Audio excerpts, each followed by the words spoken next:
January 12th, 1999. My name is Fountain Hughes. My grandfather belonged to Thomas Jefferson, and now I am 101 years old. They are voices that break a silence. We were slaves. We belonged to people. They sell us like they sell horses and cows.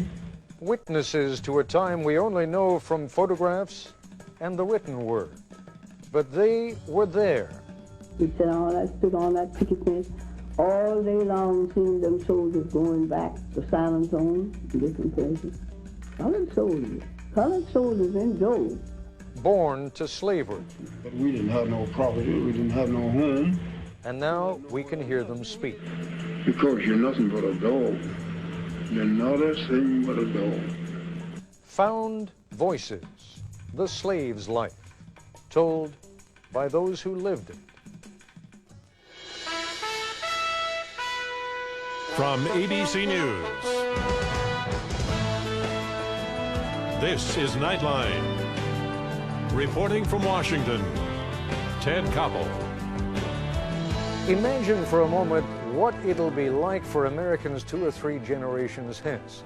Assuming, of course, that we haven't blown ourselves back into the Stone Age and that someone can still figure out what format everything was in. Assuming all of that, our great-great-grandchildren will know more about us than any generation in the history of the world has ever known about its ancestors.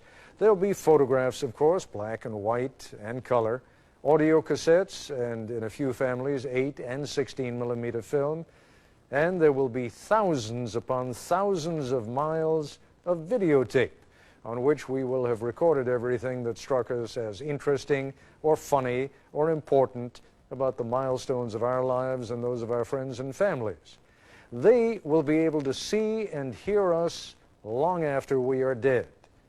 Imagine if we could only do the same. If we could only bring back the voices and images, and most important of all, the memories of those who lived 100 or more years ago. Well, brace yourselves for a minor miracle. For reasons I'll explain as we go along, we have the voices and the memories and a few black and white photographs to go along of some men and women who were born, some of them 150 years ago. And what makes these recollections all the more remarkable is that these men and women had been bought and sold like so much livestock. Tell you the truth, when I think of it today, I don't know how I'm living.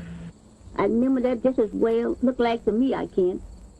Been slaves all our lives. My mother was a slave, my sister was a slave, father was a slave. They know nothing about reading right.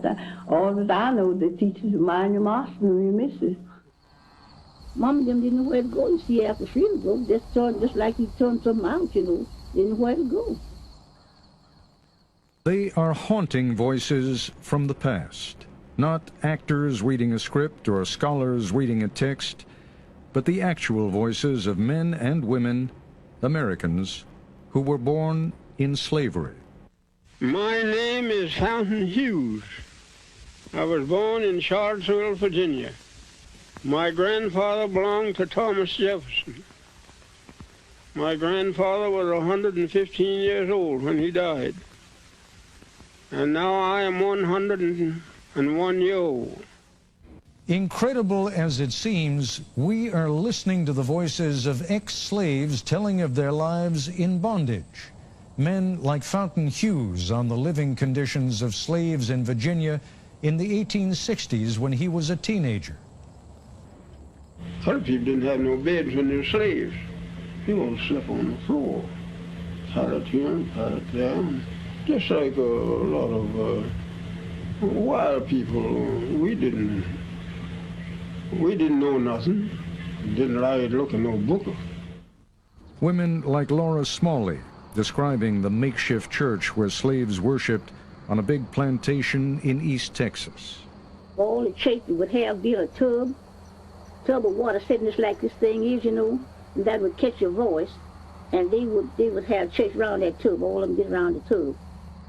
Or Harriet Smith, remembering what she saw as a small girl during the final days of the Civil War.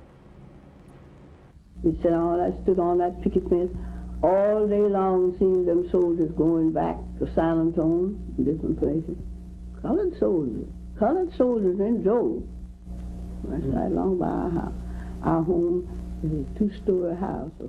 These recorded memories were among thousands of interviews done with ex-slaves in the 1930s and 40s. The majority were written interviews published in pamphlets and books. A handful were recorded on the latest equipment of the day, 200-pound portable recorders that a hearty band of folklorists lugged across the South. You rather go free, you know. That, of course, but I have... These recordings, once scratchy, distant, filled with the crackle and pop of that primitive equipment, Nothing worries me. My head ain't even white. now have been cleaned up through the magic of modern technology, digitized. I'm the oldest one that I know that's living. The age of the computer has reached back to polish a memory from another century, No. 150 years ago. Can you remember slavery days very Of well? course, I remember all our white folks, and all the names of them, all the children. Call every one of the children's names. Who did you belong to? Jim Bunton, the baby boy. The results of these digitally enhanced recordings are arresting, almost unbelievable.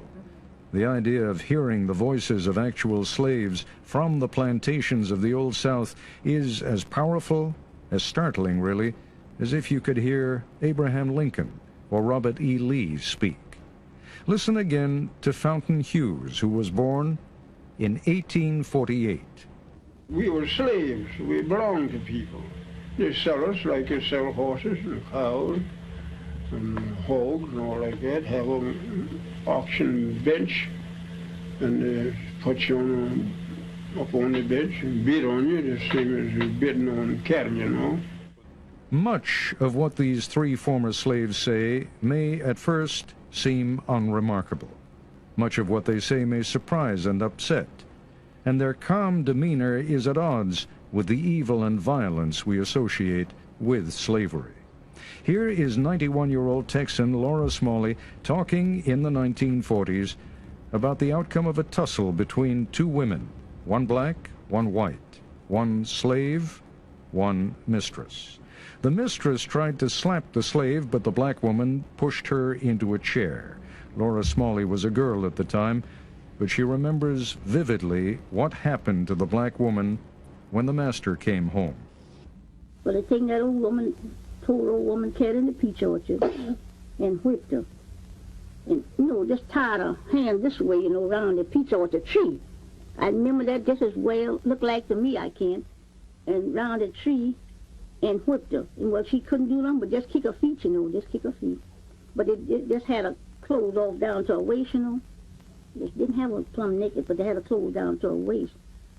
And every now and then they'd whip her, and then snuff the pipe out on her, snuff pipe out on her.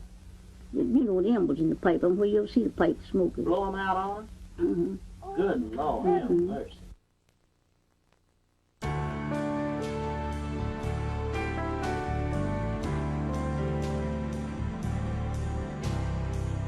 This is ABC News Nightline, brought to you by First Union.